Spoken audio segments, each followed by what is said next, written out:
ce sont des préceptes que Dieu a donnés à son peuple, à nous, pour que nos maisons puissent être des demeures saintes, des lieux solides.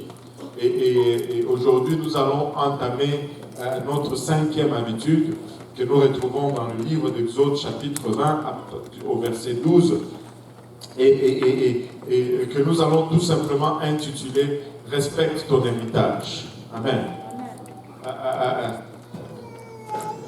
Le concept de l'héritage, c'est une transmission que nous recevons de nos parents. Donc, respecte ton héritage. 5e habitude. Exode 20, verset 12 nous dit « Honore ton père et ta mère, afin que tes jours se prolongent dans le pays que l'Éternel, ton Dieu, te donne. » Et nous allons parler des parents aujourd'hui. Si vous êtes là devant moi, vivant, c'est parce que vous avez des parents. Amen. Vous n'êtes pas Adam, donc vous avez des parents. Alléluia. Seul Adam n'avait pas de parents comme nous. Alléluia. Lui, il avait le meilleur papa. Alléluia. Donc, regardons un peu ceci. Il y a quelque temps, un maniaque, un homme riche de la télé sur câble qui s'appelle Ted Turner avait déclaré que les 10 commandements étaient désuets. Ted Turner, c'est quelqu'un qui fait dans la télévision et tout ça. Il a beaucoup d'argent. Je pense que celui qui avait Fox News, il a vendu des choses comme ça. Un homme très très riche, extrêmement riche. Il a déclaré ceci, que nous vivons avec des règles démodées, parlant des 10 commandements. Il dit, les règles sous lesquelles nous vivons sont les 10 commandements, et je parie que personne ici n'y porte même attention, parce qu'ils sont trop vieux. C'est ce que Ted Turner déclare dans une allocution. Il dit, lorsque Moïse est monté sur la montagne, les armes nucléaires n'existaient pas, il n'y avait pas de pauvreté. Aujourd'hui, les 10 commandements ne passent pas. Personne ne veut être commandé de nos jours. Les commandements sont dépassés.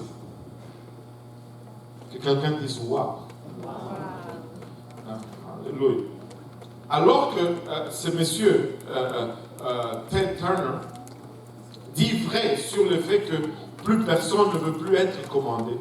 Ça, c'est le cas aujourd'hui. Personne ne veut être commandé. Mais il se trompe royalement en disant que les 10 commandements sont des lois démodées. En fait, les 10 habitudes de Dieu pour une demeure sainte ne peuvent être plus pertinents que ce l'est aujourd'hui. Si nous regardons le délabrement de notre société, et si nous regardons ces commandements, oh, combien ça confirme leur véracité, leur pertinence aujourd'hui, juste à regarder notre société autour de nous. Aujourd'hui, nous allons commencer, au fait, la 2e portion de 10 commandements. Vous voyez, les premiers 4 commandements qu'on a traités jusqu'à présent ont traité ou ont adressé ma relation verticale avec Dieu. Si vous regardez tous les commandements que nous avons vus jusqu'à présent, adressent notre relation avec Dieu. Nous avons parlé d'examine de priorité, mets Dieu en premier, évite le contrefait, ne te fais pas des idoles. C'était tout par rapport à notre relation avec Dieu. Prends Dieu au sérieux, ne prononce pas le nom de Dieu en vain. Et hier, nous avons parlé du repos ou du sabbat. Renouvelle tes relations, plutôt hier, par rapport à dimanche, et hier le dimanche passé. Donc, nous avions parlé du repos, le temps de se consacrer à Dieu, pour renouveler notre relation avec Dieu. Ces 4 commandements adressent notre relation, notre rapport à Dieu. Et les 6 derniers commandements vont traiter de nos relations horizontales, c'est-à-dire nos relations avec les autres. Aujourd'hui, à partir d'aujourd'hui, nous allons apprendre comment nous rapporter les uns les autres. N'est-ce pas le Dieu que nous servons? Ben, il est Dieu. C'est vraiment la façon la plus simple. Parce que des fois, tu regardes sa parole, tu regardes des choses tu es émerveillé et puis tu réalises que bon fait, finalement, tu ne devrais pas parce que c'est Dieu. Amen. Il est Dieu. Amen. Et donc, ces 6 commandements sont ceux qui touchent d'une façon directe notre construction d'une demeure sainte. Vous savez, l'affaire est maintenant celui-ci. Il est impossible, que tout le monde dise impossible, d'obéir aux 6 derniers commandements si on n'a pas obéi aux 4 premiers. Amen. Vous n'allez pas exceller dans les 6 derniers commandements si vous négligez les 4 premiers commandements. C'est pourquoi les gens qui ne fréquentent pas l'église et qui cherchent conseil pour les problèmes familiaux trouvent très difficile de faire les changements qu'on leur demande de faire. Parce que si tu ne dresses pas une bonne relation avec Dieu, c'est impossible de dresser une bonne relation avec les gens. Ils ne vont pas arriver à faire le changement. Ils n'ont pas cette relation intérieure avec Dieu pour les aider avec leur relation familiale. Dans le plan de Dieu, la famille joue un rôle énormément important. Elle doit offrir un amour inconditionnel. Amen. Amen. Amen. On a des familles ici, j'espère. La famille doit offrir un amour inconditionnel et une camaraderie qui dure toute la vie à ses membres. Amen. Allô? Amen. Alléluia. Elle doit être la première église. La famille doit être la première église. La famille doit être la première école. La famille doit être le premier hôpital. La famille doit être le premier gouvernement. C'est dans la famille que les enfants apprennent leur rôle en tant que femmes et en tant qu'hommes. Et ils apprennent comment communiquer leurs idées et leurs sentiments. Ils apprennent comment jouir de la vie et endurer la souffrance. C'est dans la famille qu'on apprend en premier toutes ces choses. Alléluia. La vie familiale pourvoit les paramètres les plus sécuritaires dans lesquels on peut découvrir les comportements acceptables et les comportements non acceptables. C'est-à-dire, c'est dans la famille qu'on expérimente. Si j'essaye d'insulter quelqu'un, mais c'est dans la famille que je reçois une correction, mais de façon sécuritaire. Tu sais, quand tu sors hors du cadre familial, tu commets un crime, on te met en prison. Très souvent, tu sors de la prison encore plus criminel que tu es entré. Mais dans un cadre familial, si tu commets un crime, on peut te corriger et te ramener à bon port ou te ramener sur le bon cap de façon la plus sécuritaire. En bref, la demeure est le lieu principal pour une formation spirituelle, une formation émotionnelle et une formation morale. C'est la maison. Nos parents sont nos premiers enseignants. Amen. Et parce qu'ils sont nos premiers enseignants, ils méritent l'honneur. Amen. Amen. Alléluia.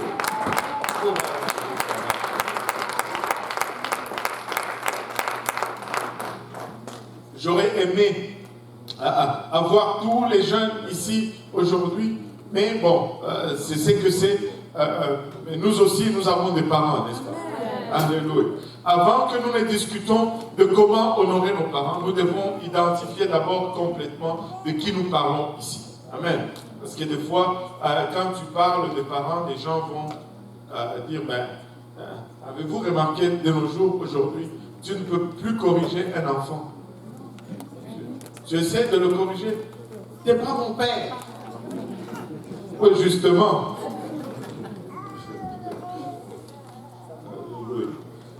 Nous devons identifier vraiment de qui nous parlons, spécialement dans notre société aujourd'hui où plusieurs enfants sont élevés hors d'une famille avec 2 parents. Enfin, non, des fois même, je devais dire, de plus en plus des enfants sont élevés dans une famille avec 2 parents de sexe opposé. Des fois, ce n'est pas 2 parents, Mais des fois, tu as deux parents, mais ils sont du même sexe.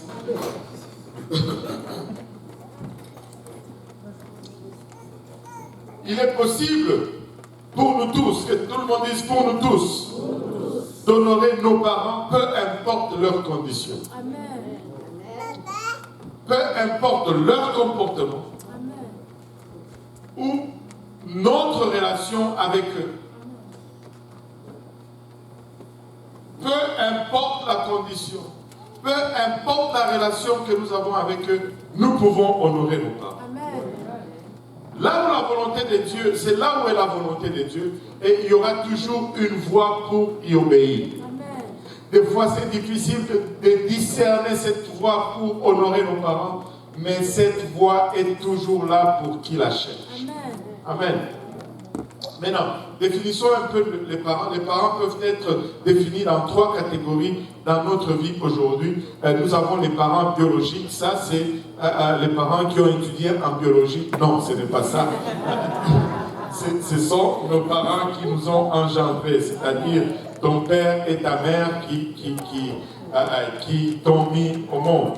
Maintenant, hors des parents biologiques, nous avons des parents légaux, c'est-à-dire des parents, tu sais, tu peux avoir des parents par mariage constitué. Aujourd'hui,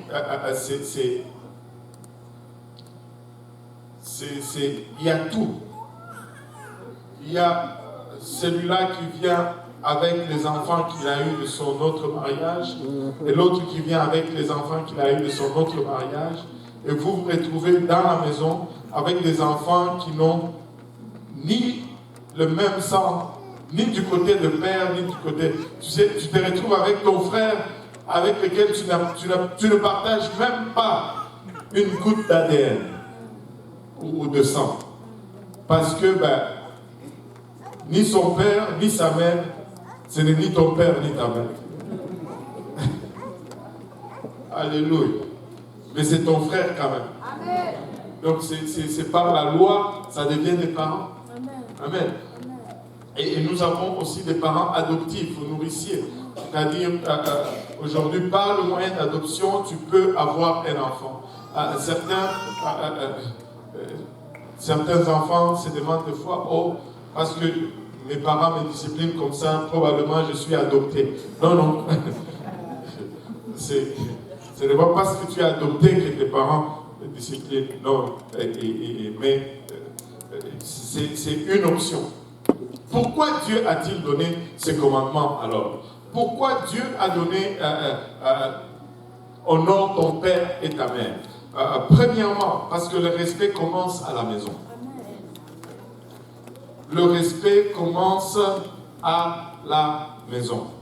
La maison est le lieu de naissance d'un enfant. Amen. Amen. Et c'est à la maison où non seulement on est physiquement, mais l'estime de soi, sa perception de lui-même, de qui il est, prend naissance à la maison. Allô? Le respect de l'autorité prend naissance à la maison. J'ai entendu une fois un homme de Dieu dire ceci: si tu ne respectes pas tes parents qui te donnent la nourriture, qui t'ont donné vie, tu ne vas respecter personne dans ta vie. Amen. Et les valeurs partent de la maison. La maison est le lieu de naissance aussi pour les valeurs d'un enfant. Sa perception de Dieu et de la vie en général va découler de sa situation familiale. Dieu nous a donné le 5e commandement, car il savait combien cela allait être facile pour nous de développer une attitude de manque de respect envers nos parents. Vous savez, en tant qu'enfants, nous sommes égoïstes. Amen. Ce silence vient vraiment de démontrer la véracité de cette déclaration. En tant qu'enfants, nous sommes égoïstes. Nous désirons toujours que tout se fasse à notre manière, que tout tourne autour de nous. Regardez, les enfants, ce sont les égoïstes comme pas possible. Et comme ça, c'est lorsque nous sommes enfants. Oh, alléluia. Maintenant, comme adolescents, nous pensons que nos parents sont désespérément dépassés. Ils sont vieux jeux. Ils ne sont pas intelligents. Vraiment. Nous arrivons, si tu penses que tu es plus intelligent et tu es convaincu de cela.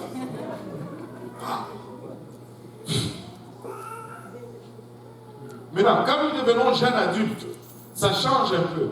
Nous devenons occupés par les responsabilités du travail et du mariage. Nous réalisons que finalement, nos parents ne sont pas si stupides que ça, mais notre cœur est ailleurs. Allô?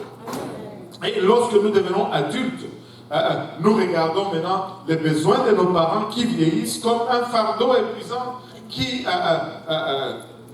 enfreint notre liberté qu'on a chèrement acquis. Et là, nous cherchons une maison de retraite où on place les parents et on les oublie. Mais si nous voulons avoir une bonne relation avec Dieu, nous devons avoir une bonne relation avec nos parents. C'est impossible, ou je veux dire, c'est très difficile d'avoir une bonne relation avec Dieu sans avoir une bonne relation avec les parents. La Bible nous demande d'aimer Dieu. Amen. La Bible nous demande d'aimer les étrangers. Amen. La Bible nous demande d'aimer nos voisins. Mais avez-vous remarqué ceci? La Bible ne nous demande pas spécifiquement d'aimer nos parents. Mais elle nous commande de les honorer. Tu peux ne pas les aimer, mais tu dois les honorer. Aïe, aïe, aïe. Dieu, les étrangers et nos voisins ne confrontent pas notre ego comme les parents le font. C'est pourquoi Dieu dit honore ton père et ta mère. Parce que s'il y a quelqu'un qui va confronter ton ego, ce sont tes parents. Tes voisins, ils vont dire, ah, lui il a du caractère. Mais tes parents vont dire, ça, chez moi, non. Amen. Allô? Amen. Oh boy. Je suis en train de réveiller des souvenirs ou quoi? C'est trop calme. Alléluia. Et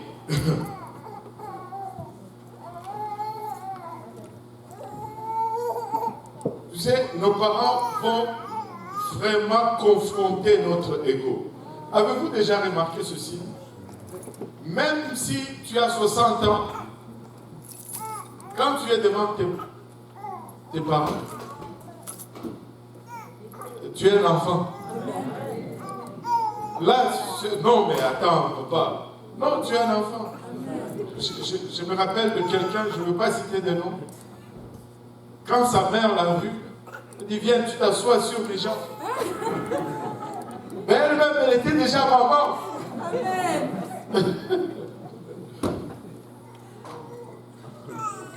Nos parents vont confronter notre ego.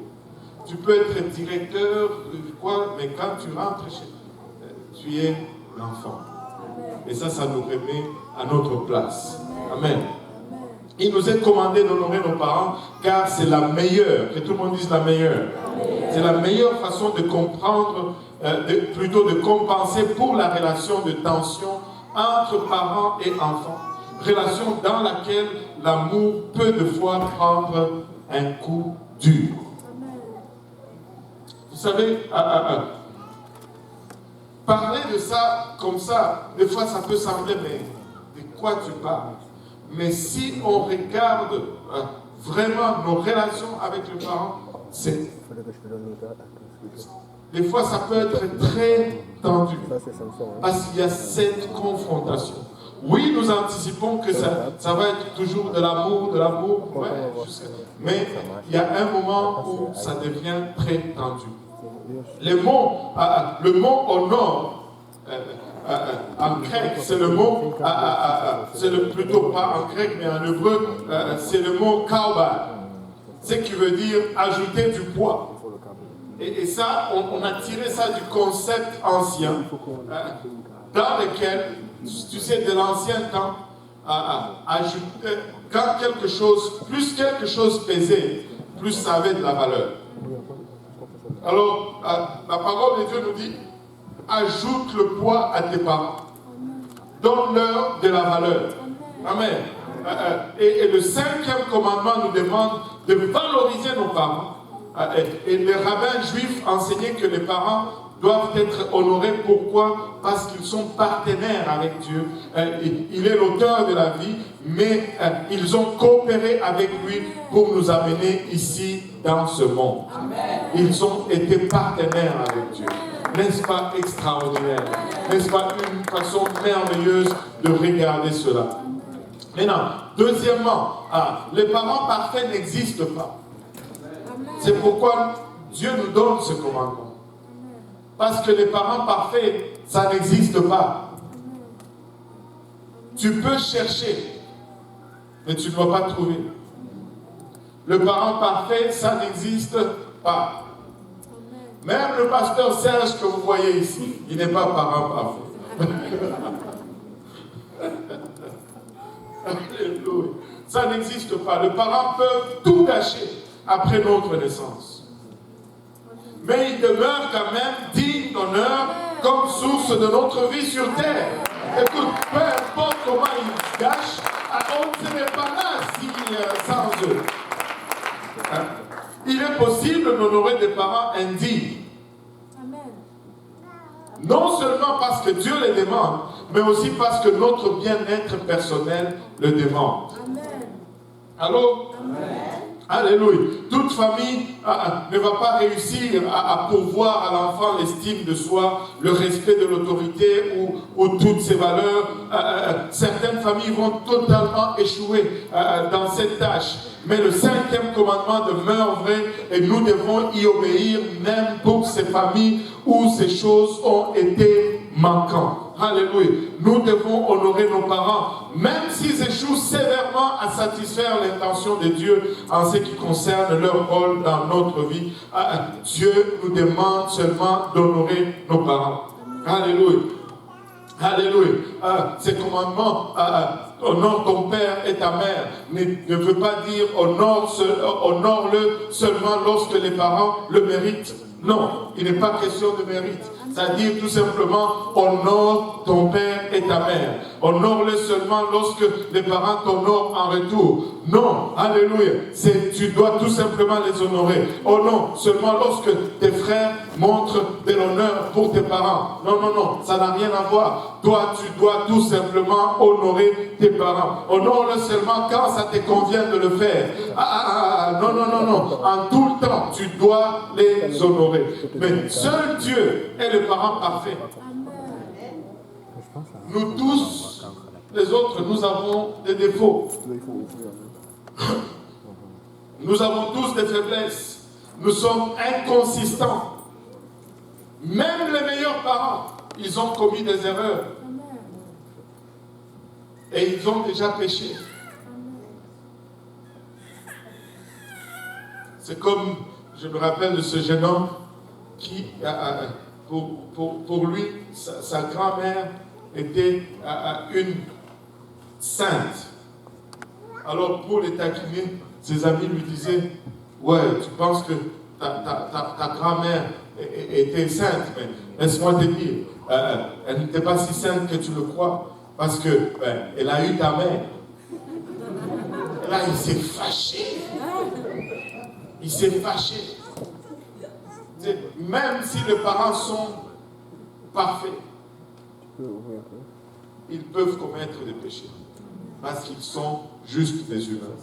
Seul Dieu est un parent parfait. Amen. Et tout enfant a aussi déjà péché. Nous-mêmes qui pouvons dire, moi je veux être exempté d'honorer mes parents, et toi-même, si on commençait à ouvrir ton livre. Comme conséquence, nous sommes tous croches. Amen.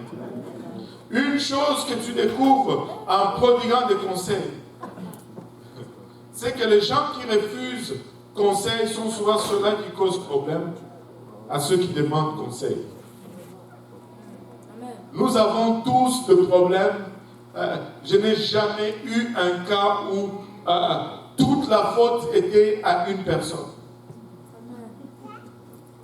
C'est un couple qui vient me voir et où c'est à 100% la faute de l'un. Ou à 100%, écoute, il n'y a pas... Personne n'est parfait. Non, ça c'est plus long, c'est ça. Personne n'est parfait. Alors, donc, quand tu regardes la faute de l'autre, laisse-toi toujours un peu d'espace pour tes fautes à toi. Et tu verras que la résolution va devenir plus facile dans ce sens. Oh Seigneur, Jésus. Je pensais que tu étais parfait. Hein? Alléluia. Et si mes parents étaient abusifs, il y a des parents des fois qui abusent de leurs enfants. Alors, et si mes parents étaient manipulateurs, j'ai déjà vu des parents qui tu sais, manipulent leurs enfants. En fait, leurs enfants vivent juste pour les parents. Et si mes parents étaient négligents, ils n'ont rien fait pour moi, ils m'ont lâché là, je me suis débrouillé là, je suis devenu directeur à la Banque nationale, et maintenant, ils se pointent. Et s'ils étaient négligents, on fait quoi? Et s'ils étaient indignes d'honneur, ils étaient alcooliques ou ils n'ont jamais cru en Dieu, qu'est-ce que je fais? Dois-je ignorer la douleur et prétendre que tout va bien? Non! Mais Dieu dit que nous devons honorer la position des parents sans tenir compte de la personnalité qu'ils occupent.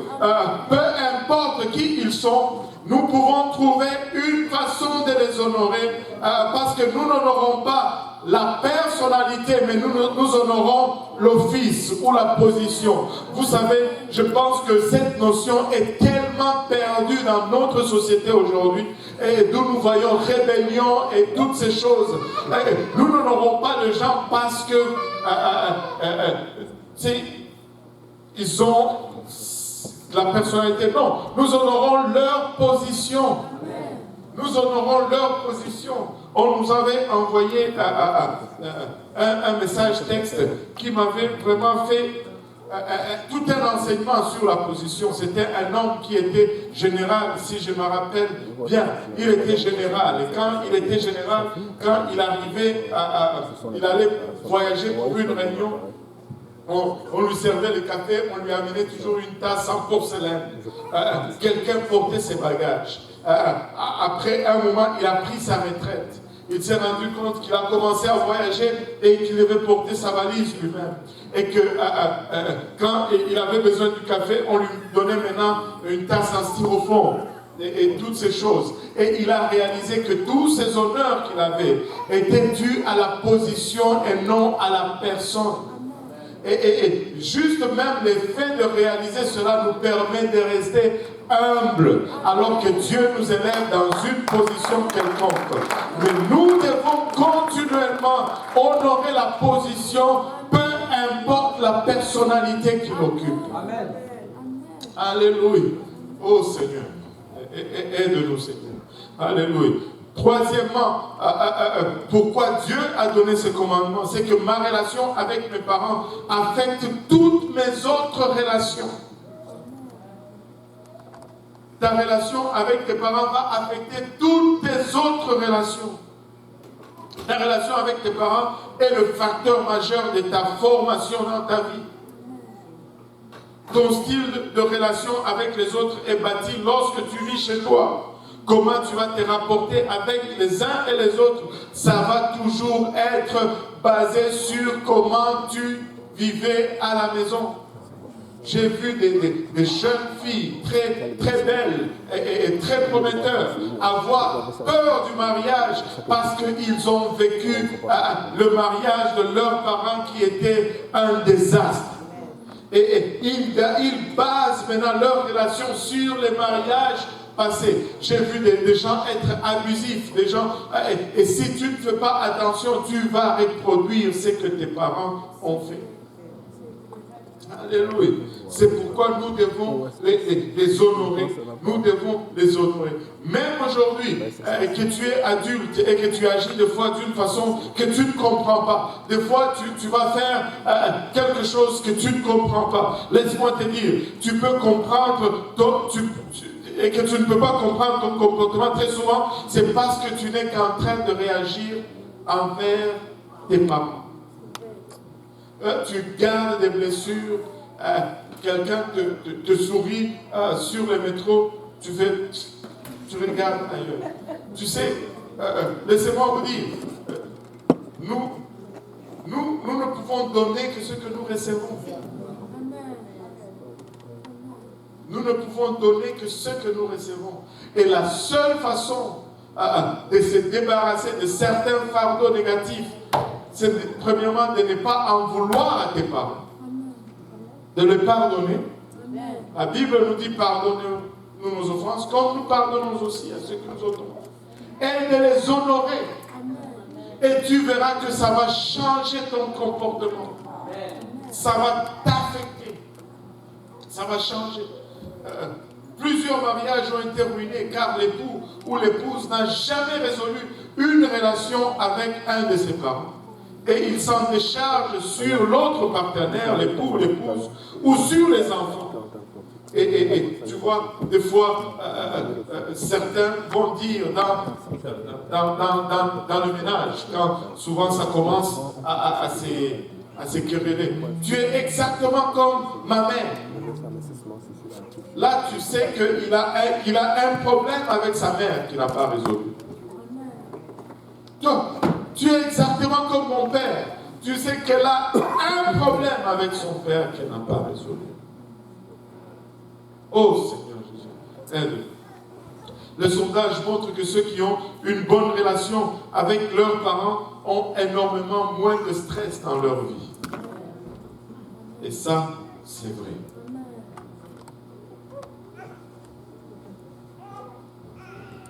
Le cure pour plusieurs problèmes familiaux se trouve dans le 5e commandement. Respecte ton héritage. Honore ton père et ta mère. Et tu vas résoudre beaucoup de problèmes familiaux. Et comment dois-je honorer mes parents? Regardons maintenant comment dois-je honorer mes parents. Cela dépend toujours à quelle étape de la vie que tu es. L'étape de ta vie va vraiment impliquer comment tu vas appliquer ce commandement dans ta vie. Différentes étapes, différentes manières d'honorer les parents. Regardons, premièrement, en tant qu'enfant, j'honore mes parents en les obéissant et en les respectant. Quand on est petit, on doit obéir aux parents. Et on doit les respecter. Quand ils disent, même si on n'est pas d'accord, on dit oui. S'ils disent, va ranger ta chambre, toi tu penses que c'est le moment d'aller jouer au Nintendo, tu vas ranger ta chambre. Et selon l'âge, ça change. Tu sais, il y avait un autocollant sur le pare-choc d'une voiture qui disait ceci. Sois gentil avec tes parents. C'est eux qui vont choisir ton hospice de vieillard. Plutôt, sois gentil avec tes enfants. C'est eux qui vont choisir ton hospice de vieillard. Fais plaisir à tes parents. Ils n'ont pas encore écrit leur testament. Alléluia. Donc, si on se fait plaisir mutuellement comme ça, tout le monde en tire son compte, n'est-ce pas? Éphésiens 6, 1 à 3 nous dit ceci: enfants, obéissez à vos parents selon le Seigneur, car cela est juste. Cela n'est pas exagéré, cela est juste. Honore ton père et ta mère, et la Bible nous dit c'est le premier commandement avec une promesse, afin que tu sois heureux et que tu vives longtemps sur la terre. La Bible nous enseigne qu'aussi longtemps que tes parents pourvoient pour toi, tu dois les obéir. C'est pourquoi je dis toujours, si tu ne payes pas de loyer, c'est moi le boss. Amen. Des fois, je vois les enfants tirer les parents par le bout du nez. Ah, moi, je ne veux pas ça. Écoutez, nous, on n'a pas grandi comme ça. Pourquoi est-ce qu'on élève nos enfants comme ça? Ne sommes-nous pas contents du résultat que nous sommes? C'est quand on grandissait, quand maman mettait elle mettait le foufou avec le feuille de manioc, on mangeait le foufou avec le feuille de manioc. Personne ne venait pas dire, oh, moi je veux le légume tel. Non, tu fais ça, tu crèves, tu meurs de faim. Et ma grand-mère, elle était encore plus spécialiste dans ça. Si tu dis que tu n'aimes pas le feuille de manioc, demain, elle fait encore le feuille de manioc. Après-demain, elle le fait encore. Jusqu'à ce que toi-même, tu as aimé le feuille de manioc. Et ça, c'est ma grand-mère. Imaginez-vous ma mère. Alléluia. C'était comme ça. La Bible nous enseigne qu'aussi longtemps que tes parents pourvoient pour toi, tu dois les obéir. Fais ce qu'ils te demandent de faire volontairement, avec joie et avec empressement. Ne boude pas. Amen. Peu importe ton âge, ceci ne doit pas changer jusqu'à ce que tu commences à vivre à tes dépens. Amen. Si tu vis chez moi et que c'est moi qui paye, c'est moi qui commande. Amen. Pourquoi vous avez peur à dire Amen? Vos enfants sont là. Moi, ma fille est là. Alléluia. Écoutez, je ne peux pas épayer et me faire donner des ordres quand même. Allô? Oh Seigneur, aide-nous. Une partie de l'obligation de l'amour des parents, c'est la discipline. Ça requiert l'instruction, ça requiert l'implémentation. Si c'est la discipline, ce n'est pas seulement taper. Hein. Ça va d'abord, la discipline commence d'abord par l'instruction. Il faut donner des ordres clairs. Maintenant, quand l'instruction est donnée, après il faut l'implémenter. Il faut que ça soit fait. Si tu donnes des ordres et que les enfants ne le font pas et puis tu laisses tomber, ça ce n'est pas de la discipline. Il faut implémenter. Et quand l'implémentation échoue, c'est là que la punition intervient. Écoutez, les parents aujourd'hui rendent un mauvais service aux enfants. Nous sommes responsables de l'échec ou de la mauvaise conduite de nos enfants parce que nous sommes devenus juste trop bonasses. Tu sais, quand tu as des enfants d'un certain âge, tu ne devrais plus déneiger ta voiture. Tu ne devrais plus faire certaines choses à la maison. Seigneur, aide-nous. Nous, on a fait ces choses pour nos parents, on doit les faire encore pour nos enfants. Mais à nous, qui va nous rendre ces services? La chaîne ne peut pas être... Et quand vous brisez cette chaîne, vous obtenez des parents irresponsables. Ces enfants vont devenir des parents stupides. Amen.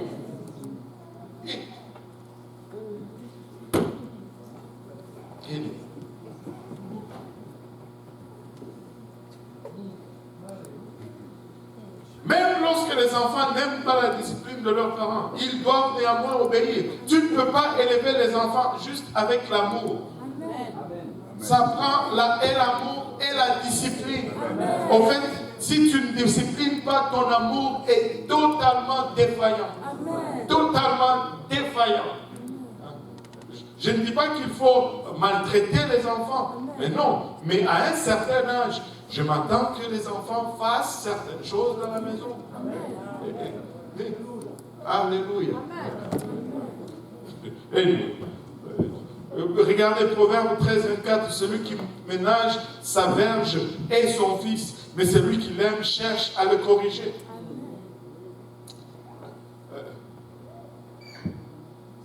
Je n'ai pas la même version ici.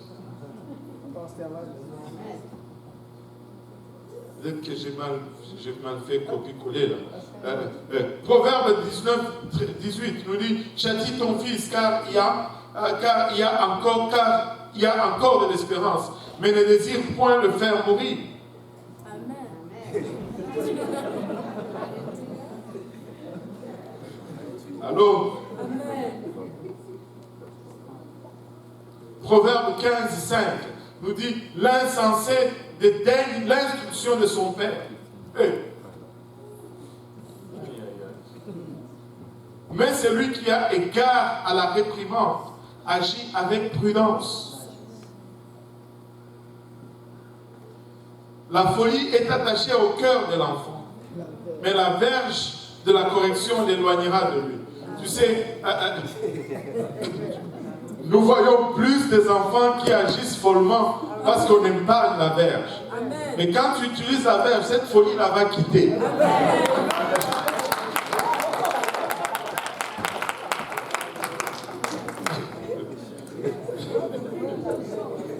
Aïe, aïe, aïe. Aide-nous, Seigneur. Mais non, ça c'est pour les enfants. Et tout le monde dit pour les enfants. Mais les enfants grandissent, le temps passe et ils deviennent des jeunes personnes. Maintenant, comme jeunes personnes, j'honore mes parents en les acceptant et en les appréciant. Amen. Allô? Amen. Plus tu prends de l'âge, plus tu commences à voir les défauts de tes parents. C'est quand tu étais petit, tes parents étaient le plus fort, le plus beau, le plus... Et après, tu commences à remarquer, ils ne sont pas tellement ça. Comment vous riez plus que ça? Je me rappelle quand on était jeunes, un jour on était chez mon oncle, il avait un documentaire avec les animaux et il parlait comment on appelle la guépard, cheetah, la guépard. Et là il disait que la guépard c'était l'animal le plus rapide. Et je pense que c'était David ou Jonathan qui regarde, Jonathan qui dit moi mon père court plus vite que la guépard. Pour lui, son père c'était... Mais aujourd'hui, il dit qu'il court plus vite que moi. Les choses ont changé. Avec le temps, les choses changent. Aujourd'hui, il me défie tout le temps. Je peux te battre à la course, J'ai ma façon de demeurer toujours au-dessus. Alléluia. Alléluia. Quand, avec le temps passe, il devient important pour toi de les accepter malgré leurs faiblesses. Amen. Pourquoi dois-je les accepter? Premièrement, vous êtes pris ensemble. Ce sont tes parents. Tu ne peux pas les changer. Il n'y a pas un magasin où tu vas aller les retourner et prendre les parents des autres. Moi, je suis fatigué de mes parents, moi je veux les moutons beaux. Ça n'arrivera pas. Mais là, pourquoi dois-je les accepter? Premièrement, vous êtes pris ensemble. Deuxièmement, tu as aussi des faiblesses ou des défauts. Alléluia. Donc, les accepter ne veut pas dire prétendre qu'ils sont parfaits ou ignorer leurs erreurs ou être d'accord avec tout ce qu'ils font. Non, non. Les accepter, c'est premièrement apprécier le fait que Dieu a utilisé mes parents pour m'amener dans ce monde. Il faut toujours être reconnaissant pour cela. Alléluia. Alléluia. Réalisez que peu importe leur habilité parentale, ils m'ont donné quelque chose que nul autre ne pouvait me donner. Ils m'ont donné la vie. Même s'ils sont alcooliques, même s'ils sont analphabètes, même s'ils sont cruels, écoutez, personne d'autre ne pouvait te donner la vie si ce n'était tes parents. Alléluia. Proverbe 19, verset 26 nous dit, celui qui ruine son père et qui met en fuite sa mère est un fils qui fait honte et qui fait rougir.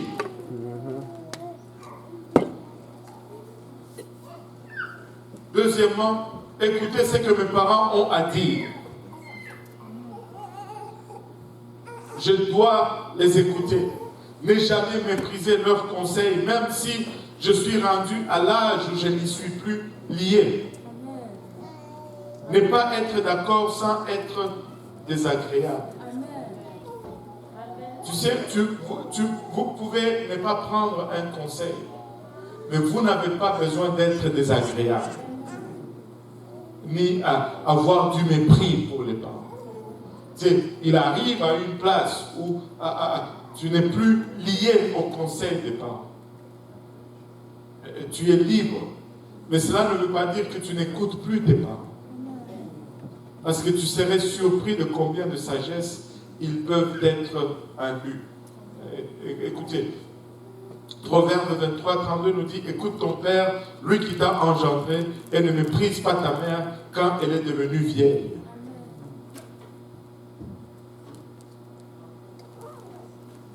Comme jeune personne, je dois pardonner mes parents pour les temps qu'ils m'ont peut-être blessé.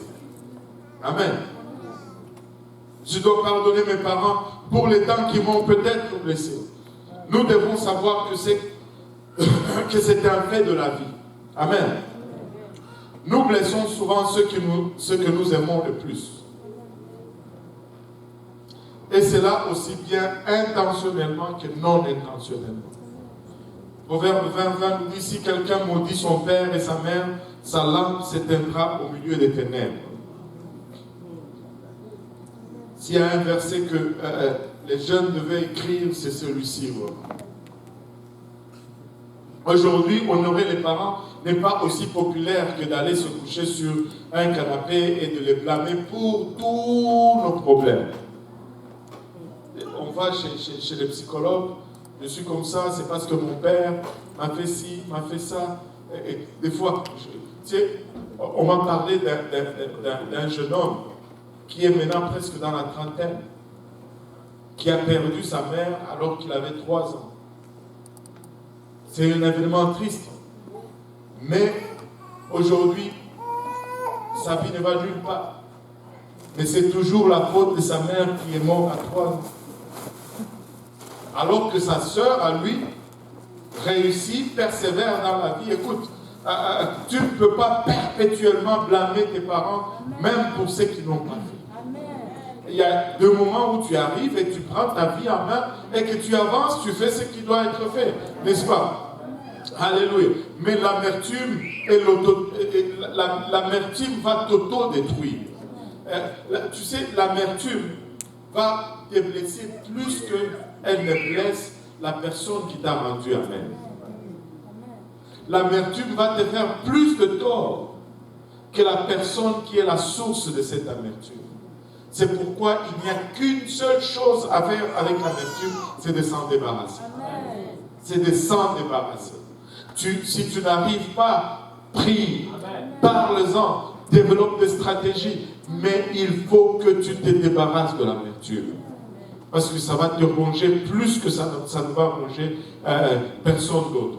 Peu importe qui sont tes parents et ce qu'ils ont fait ou n'ont pas fait, tu dois au moins apprécier leurs efforts. Alors, je vois des parents qui se cassent ici, mais pas de reconnaissance de la part des enfants. Wow! Le rôle des parents est difficile.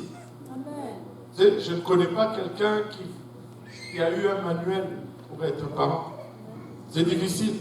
Et le rôle des parents demande beaucoup de temps. Et le rôle des parents prend beaucoup d'énergie. Tu sais, laissez-moi vous dire, as-tu déjà considéré combien la vie de tes parents serait facile s'ils ne t'avaient pas? Tu sais, on aime les blâmer, mais tu sais,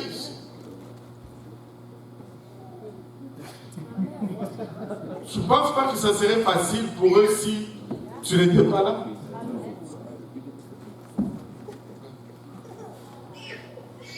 Aïe, aïe, aïe. Être parent, ça coûte aussi cher. Vous savez, lorsque un couple se décide d'avoir des enfants, c'est-à-dire qu'ils prennent délibérément la décision de se priver de certaines choses. Des fois, certains rêves disparaissent. Vous savez, j'ai regardé hier, dans l'article, j'ai trouvé 2 articles en 2017 et en 2019 dans le journal de Montréal qui parlaient du coût d'élever un enfant ici au Canada de 0 à 18 ans. Savez-vous combien ça prend? Ça coûte à peu près 258 000 $ pour élever un enfant de 0 à 18 ans. 258 000 $. Frère Mutombo, j'en ai 4. Je serais millionnaire si je n'avais pas des enfants. Je serais millionnaire.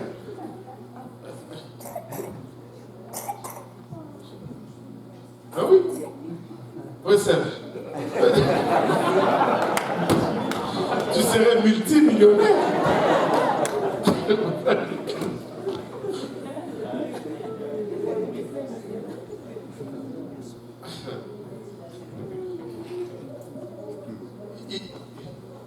Il faut considérer ce que les parents font pour eux. Amen. Alléluia. Oh,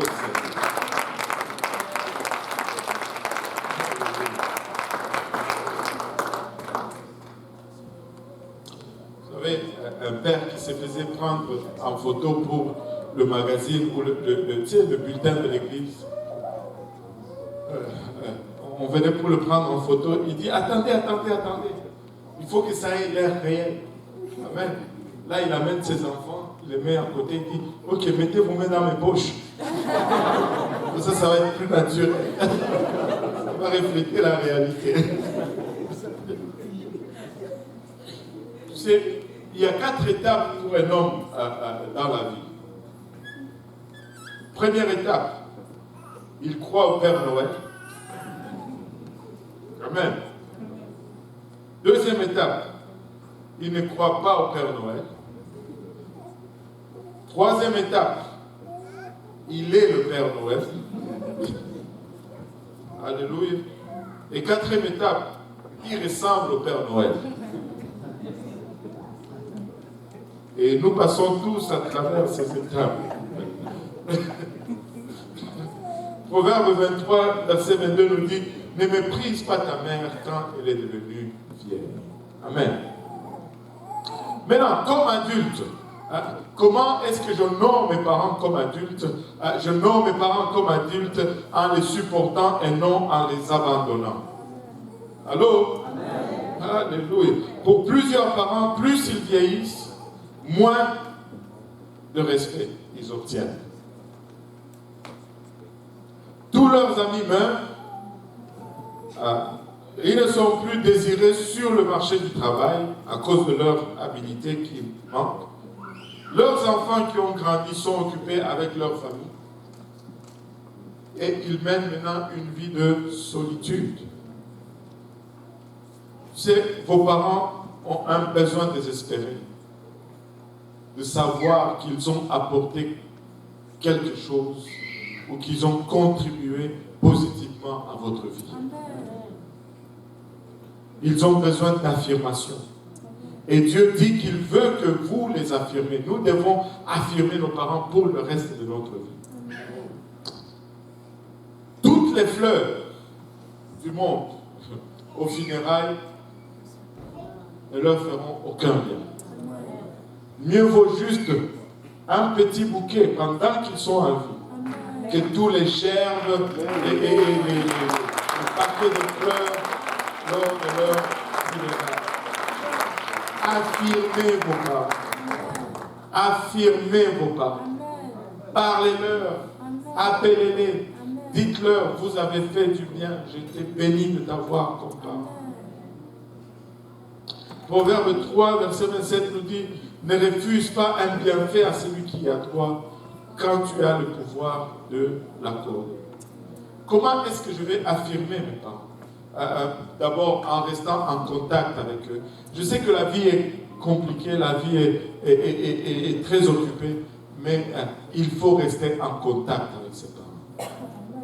Il faut les appeler, leur demander comment ils vont. Amen. Allô? Amen. Deuxièmement, il faut partager les détails de votre vie avec eux. Dites-leur, j'ai réussi l'examen. j'ai rencontré un ami ou j'ai échoué dans ce cours. Tu sais, des fois, ce n'est pas juste parce que tu as réussi. C'est même les échecs, il faut les partager, c'est très important. Parce que je veux savoir si tu as de la difficulté. Je ne veux pas juste me faire des idées. Je veux savoir, oui, si je le dis, il va se fâcher. Non, ce n'est pas que... tu sais, aucun parent ne désire voir son enfant échouer. Et on va... Tu sais, c'est impossible de faire des stratégies si on n'est pas au courant. Donc, parlez aux parents. Donnez-leur l'heure juste. Si ça va, dites ça va. Si ça ne va pas, dites ça ne va pas. Amen. Alléluia. Et quand tu fais cela, tu affirmes tes parents. Tu leur montres de l'importance. Tu sais, on affirme nos parents en demandant leurs conseils sur les décisions majeures. Tu sais, la pire des choses, c'est demander conseil à quelqu'un avec qui vous êtes sur le même niveau. Si toi tu as 18 ans, ton ami de 18 ans là, il a aussi 18 ans comme toi. Va parler à tes parents. Demande conseil. C'est que ton ami de 18 ans sait, tu le sais aussi. Parle aux parents. Partagez, demandez des choses importantes. Parlez à vos parents. Ne prenez pas de grandes décisions de vie sans parler à vos parents. C'est pas bon. Je sais qu'il y a toujours cette pression oh, je ne veux pas que mes parents choisissent ma femme, ou je ne veux pas que mes parents choisissent mon mari, gna, gna, gna, gna, gna. Mais penses-tu vraiment qu'ils veulent choisir? Non. Ils veulent juste t'éviter de te retrouver dans des situations difficiles. Parle avec tes parents. Allô? Oh Seigneur. Et c'est une tragédie scandaleuse dans notre société que les familles occupées abandonnent les personnes âgées pour mourir tout seuls. Vos parents,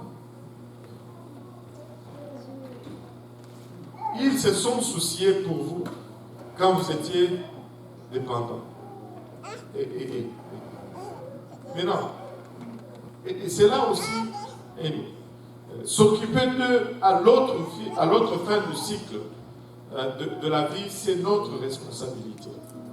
C'est quand nous sommes jeunes, ils se sont souciés de nous. Mais quand nous devenons indépendants et nous sommes maintenant solides sur nos deux jambes, c'est notre responsabilité maintenant de nous soucier d'eux. Amen.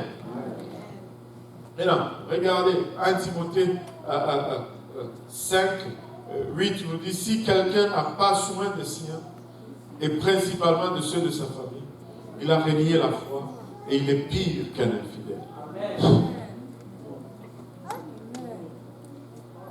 C'est ce que la Bible enseigne. La Bible enseigne que la façon dont vous traitez vos parents âgés est une démonstration de votre vraie foi. 1 Timothée 5, 4 nous dit, si une veuve a des enfants ou de petits-enfants, qu'ils apprennent avant tout à exercer la pitié envers leur propre famille et à rendre à leurs parents ce qu'ils ont reçu d'eux, car cela est agréable à Dieu. Jésus faisait des arrangements pour le soin de sa mère, alors qu'il était pendu à la croix, mourant pour le monde entier. Il regarde Jean, il dit, prends soin de moi.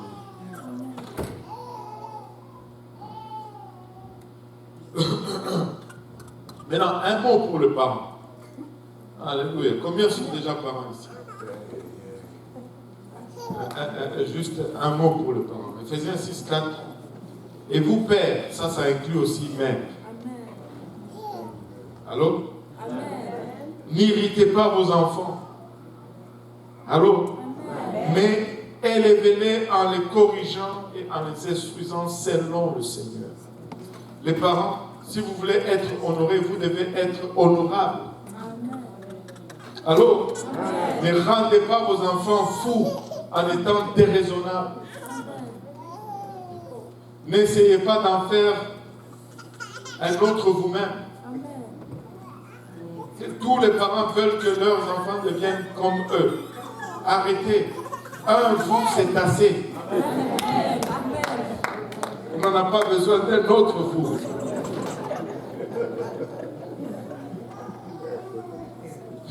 La Bible enseigne que la clé pour devenir un bon parent, c'est aimer la discipline. Amen. Chaque enfant doit apprendre deux choses. La désobéissance va amener la douleur et l'obéissance va amener la liberté. Amen. Quand un enfant comprend ces deux choses, ça marche facilement. Ça marche facilement. Et comme un parent chrétien, votre objectif numéro 1 devrait être de vous assurer que vos enfants arrivent à connaître le Seigneur aussitôt qu'ils sont assez grands pour comprendre certaines choses. Ne vous reposez pas jusqu'à ce que toute votre famille serve Dieu.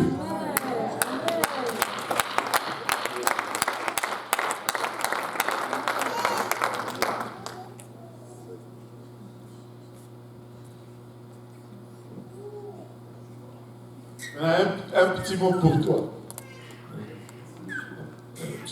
Dis toi, ça veut dire toi. Pour certains d'entre nous, c'est peut-être un message pénible. C'est facile d'honorer les parents s'ils ont été bons, s'ils ont été pieux. Mais certains d'entre nous, on a des parents qui nous ont profondément blessés.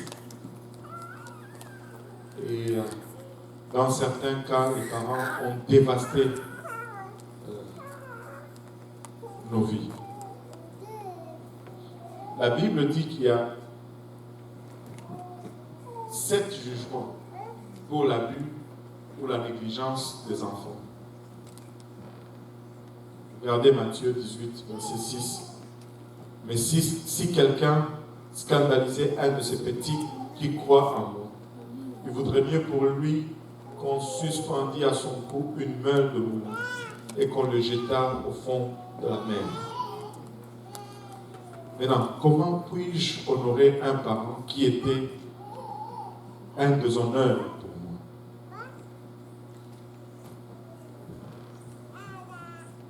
La première des choses à faire, c'est de ne pas prétendre. Il ne faut pas faire comme si. Il faut y faire face. Il faut juste faire face à la réalité. Ne recouvre pas, ni ne dénie pas la douleur. Il ne faut pas cacher la douleur, il ne faut pas la nier. Ne la foule pas et ne cherche pas des excuses pour les fautes de tes parents. Oh, c'est parce qu'ils étaient pauvres, oh, c'est parce que... Non. Une faute, c'est une faute. Mais une fois qu'on la reconnaît comme étant une faute, maintenant on peut l'adresser de la bonne façon. Mais si on veut la couvrir comme étant autre chose, on ne va jamais l'adresser de la bonne façon et il y aura toujours un problème résiduel. Plusieurs d'entre vous gardent encore des affaires non finies avec vos parents, des affaires non réglées avec les parents. Juste y penser amène de larmes aux yeux. Et la douleur revient dans le cœur. Mais vous savez, quand cela est le cas, vous êtes encore en train de réagir à vos parents. Peut-être c'est une décharge de colère sur votre famille ou sur vos amis parce que vous n'avez pas encore résolu le problème avec les parents. Si tu es encore fâché avec tes parents, des années après, c'est que tu les laisses encore contrôler ta vie. Ça va prendre une décision courageuse pour faire face au problème, mais tu ne peux avancer dans la vie aussi longtemps que tu vas laisser cela te contrôler. C'est le sursaut de colère souvent, c'est suite à une frustration parentale.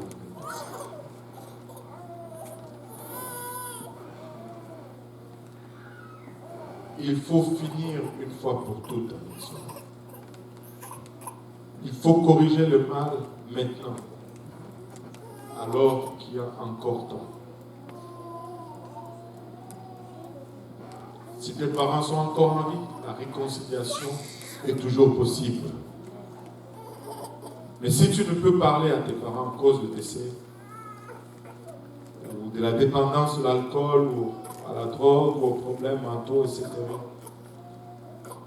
parle-en avec un chrétien, un frère, un pasteur, et obtiens au moins un soulagement partiel.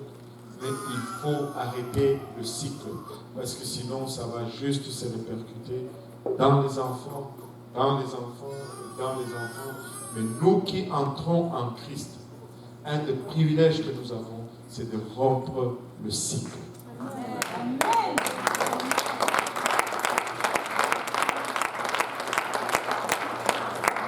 Parce que celui qui est en Christ, il est une nouvelle créature. Une nouvelle créature. Dieu connaît la douleur que tu ressens et il peut t'aider à la surmonter. Il peut même en sortir quelque chose de bon si tu le laisses agir. Dieu est spécialiste dans l'art de prendre ce que l'ennemi a sémé pour le mal et de le transformer pour le bien. Mais pour cela, il faut que tu le laisses agir. Si tes parents t'avaient abandonné, tu es une personne, c'est spécial pour Dieu, tu sais. Parce que la Bible nous dit que Dieu assume la responsabilité pour les enfants abandonnés. Si tes parents t'ont abandonné, compte-toi heureux. C'est Psaume 27, verset 10 nous dit « Car mon père et ma mère m'abandonnent, mais l'Éternel... »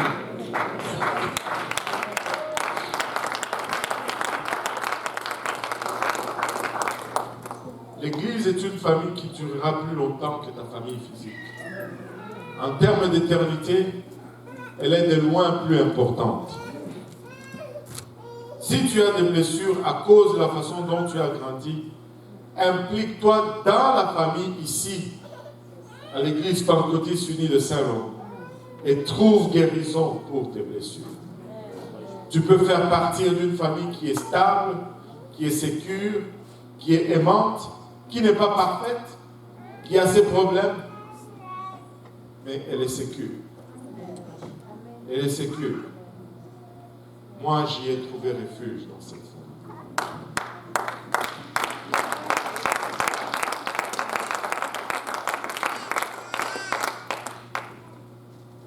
Si nous pouvons nous lever tous ensemble.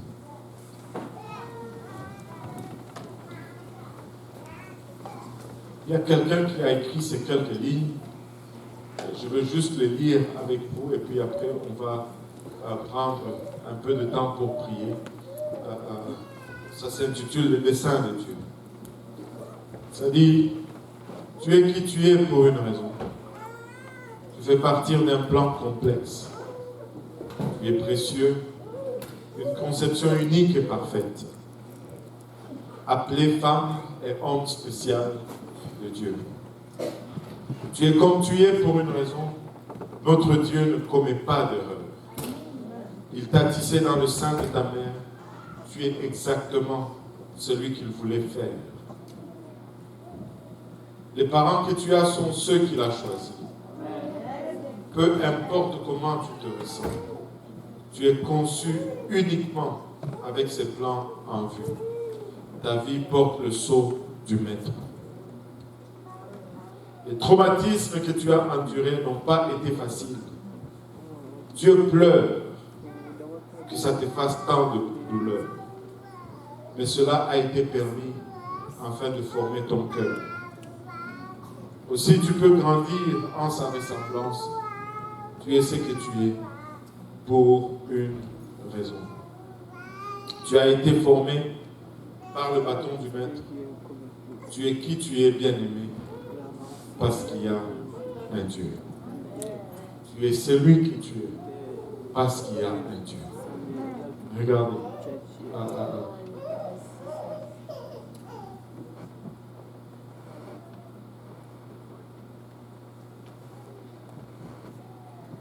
Respecte ton héritage. Respecte ton héritage. Ça, c'est un des commandements avec une promesse. Est-ce qu'il y en a qui veulent réclamer cette promesse enseignée aujourd'hui? Si nous voulons réclamer cette promesse, nous allons prendre le temps de venir et juste ouvrir nos cœurs à Dieu, juste pour un moment, ouvrir nos cœurs à Dieu. Si cela vous convient, vous pouvez rester prier à la place où vous êtes. Mais nous voulons juste aller devant Dieu et le remercier pour les parents qu'il nous a donnés. Et que si nous avons des difficultés, Seigneur, aide-moi, Papa. Aide-moi à honorer mes parents. S'il y a des blessures, le Seigneur est fidèle pour le guérir. S'il y a des offenses, le Seigneur est juste pour les pardonner. Mais aide-moi, Seigneur, aide-moi. Je ne veux pas porter cela un jour de plus. Alléluia.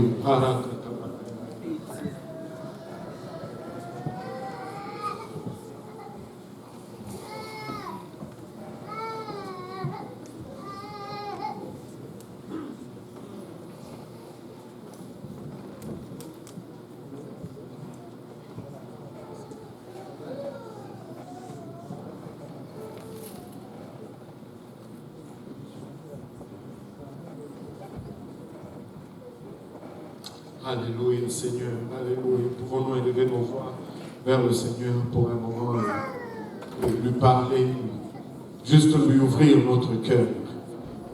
Et Seigneur, sonde-moi aujourd'hui et connais-moi, Seigneur.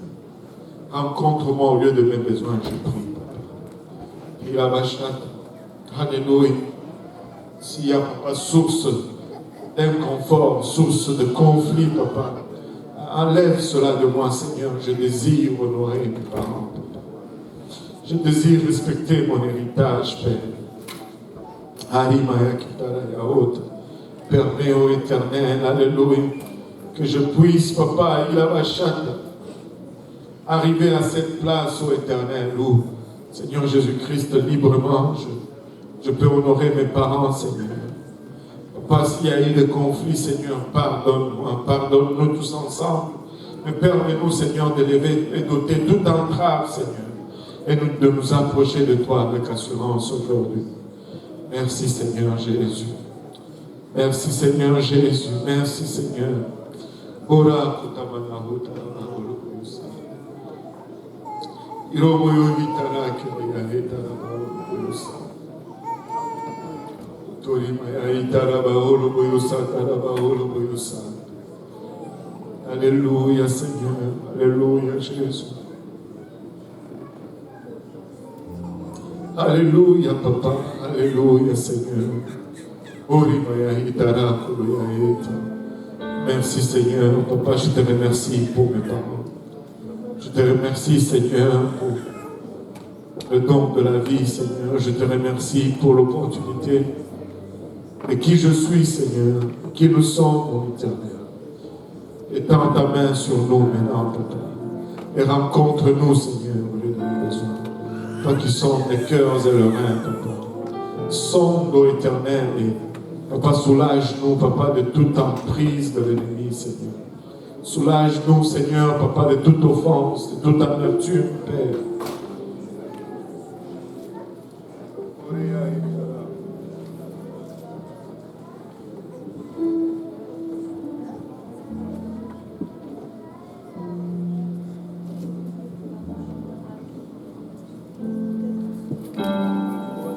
Alléluia, Jésus. Alléluia. Alléluia. Du temps que cela est possible. Du temps que cela est possible. En sortant d'ici, si nous pouvons juste, si nos parents sont atteignables, si nous pouvons juste les appeler aujourd'hui et juste leur dire: Papa, combien je t'aime. Maman, combien tu me manques. Alléluia. Je remercie le Seigneur de ce que vous a choisi comme mes parents. Alléluia.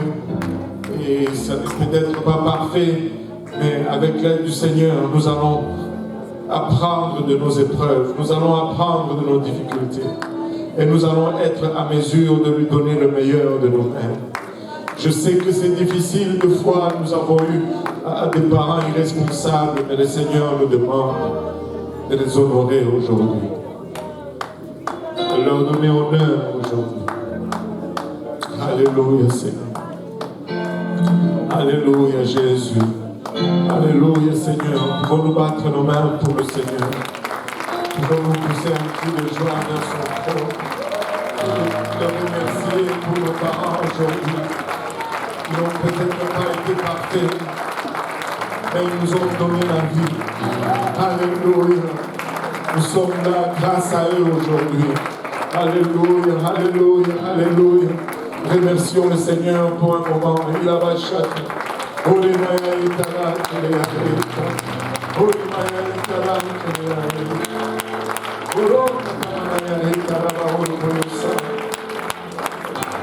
Alléluia, Seigneur. Alléluia, Seigneur. Alléluia, Jésus. Alléluia, Jésus. Alléluia. Si vous êtes là aujourd'hui et que vous n'êtes pas baptisé au nom de Jésus, nous avons l'eau, nous avons des vêtements de rechange. Ça ne prend que votre obéissance pour revêtir le nom du Seigneur aujourd'hui. Alléluia. Il est le seul parent parfait. Il est le seul parent parfait. Alléluia. Gloire au nom de Jésus. Alléluia. On va juste prier pour conclure ce service aujourd'hui, Père. Nous te rendons grâce éternelle pour le privilège que nous avons eu. Merci pour ta parole, Seigneur. Merci de ce qu'elle a mis en surface, Papa, certaines choses qui semblaient être cachées, Seigneur. Maintenant, aide-nous, Papa, à les adresser, à être le meilleur de ce que tu demandes que nous soyons, Seigneur Jésus. Alors que nous allons, Papa, nous séparer, nous prions que tu nous gardes, Seigneur, pour le restant de cette journée. Papa, jusqu'à ce que nous allons nous rencontrer, soit pas pour le prochain service ou pour pas au courant de la semaine prochaine. Aide-nous tous ensemble, nous te prions, et permets-nous, Seigneur Jésus-Christ, d'honorer nos parents aujourd'hui. Au nom de Jésus, nous disons tous au nom de Jésus. Alléluia. Il y a une personne qui va être baptisée au nom de Jésus pour le pardon des péchés. Alléluia. Gloire au nom de Jésus. Gloire au nom de Jésus. Alléluia, Seigneur. Alléluia. Gloire au nom de Jésus. Alléluia. Alléluia. Alléluia. Alléluia.